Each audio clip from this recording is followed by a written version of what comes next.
아는 기자, 아자 사회부 강은하 기자 나왔습니다. 이 빌라왕의 갑작스러운 죽음으로 1,100세대가 넘는 세입자들이 난감한 상황이 됐는데요. 네. 2달 전에 사망을 했다고요?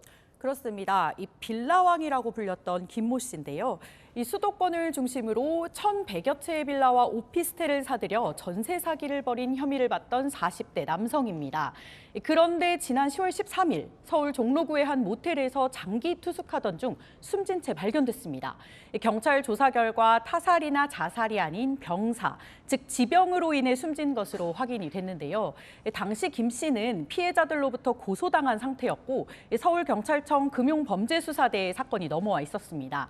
하지만 단 한 번도 조사받지 않은 상태에서 사망했고 결국 사건은 제대로 수사하지 못한 채 공소권 없음으로 종결됐습니다. 자, 이 40대던데 빌라왕은 어떻게 이렇게 많은 빌라와 오피스텔을 살 수 있었던 거예요? 네, 이 김 씨는 이 자본금 없이 주택을 매입하는 일명 무자본 갭 투자를 했습니다. 이 임대인이 분양업자 등이랑 함께 매매가랑 전세 보증금 차이가 거의 없는 이 미분양 빌라를 사들인 뒤에요. 이 수익을 나눠 먹는 방식인데요. 이때 동원되는 돈이 세입자의 전세 보증금이기 때문에 별로 돈이 필요하지도 않습니다. 이렇게 사들인 주택이 올해 6월 기준으로 1,139채에 이릅니다. 이 전형적인 전세 사기 수법인데 김 씨가 이렇게 사들이기 시작한 건 지난 2018년 10월부터였습니다. 45개월에 걸쳐서 1,100채 넘게 매입한 건데요. 한 달에 25채씩을 사들인 셈입니다. 주말 빼고 거의 매일 집을 샀다는 거죠.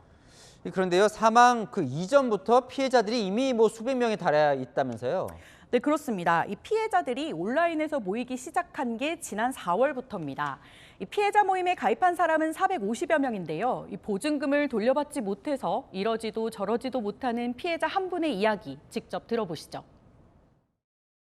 신혼부부 주택 매매로 조금 저렴한 금리로 해서 이사를 갈 계획이었는데 지금 못 가고 이 집 연장해서 지금 대출 금리가 6점 몇 프로 나오거든요. 그래서 한 달에 100만 원씩 이자만 내야 되는 상황이고. 참 안타까운 사연인데 시청자분도 이제 바로 질문을 주셔요. 저도 궁금한데, 그러니까 임대인 빌라왕이 사망한 상황에서 세입자들은 누구에게 저 보증금을 받아야 하는 겁니까? 네, 사실 피해자 절반 정도가요. 지금 주택도시보증공사를 통해서 이 전세금 반환 보증보험에 가입한 상태입니다. 이 집주인이 전세금을 돌려주지 않을 경우에 먼저 세입자에게 전세금을 보장해주고 집주인에게 구상권을 나중에 청구하는 방식의 상품인데요. 이 보증금 반환이 이루어지려면 집주인에게 임대차 계약 해지를 먼저 통보를 하고요. 이후에 전세 보증금을 돌려주는 절차가 진행되는데 이 집주인이 사망하면서 이 계약 해지 통보 자체를 할 수 없게 된 겁니다. 임대인 사망이라는 이 예외 상황에서 제도적 허점이 드러난 거죠.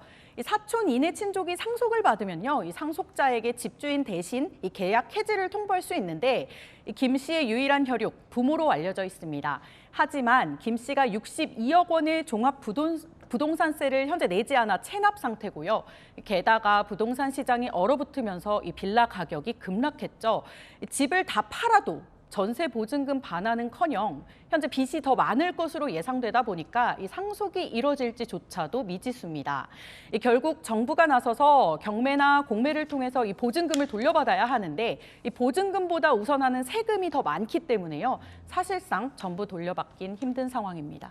그렇군요. 경찰이요, 이 당사자가 사망을 했는데도 뭔가 이 관련 수사는 계속하고 있다면서요? 네, 이 해당 사건을 수사하던 이 서울경찰청 금융범죄수사대는 이 김 씨 외 공범에 대한 수사를 계속 진행 중이라고 밝혔습니다. 이 김 씨가 단순히 명의를 빌려준 대여자고 또 다른 배우가 있을 것 아니냐 이런 의혹도 제기됐었는데 아직까지 그런 정황은 발견되지 않았다고 밝혔습니다. 다만 이 김 씨로부터 함께 수익을 나눠 가진 이 분양 대행업자 등 일부 공범에 대해서는 현재 수사가 진행 중입니다. 참 피해가 없었으면 좋겠네요. 아는 기자 강은하 기자와 살펴봤습니다.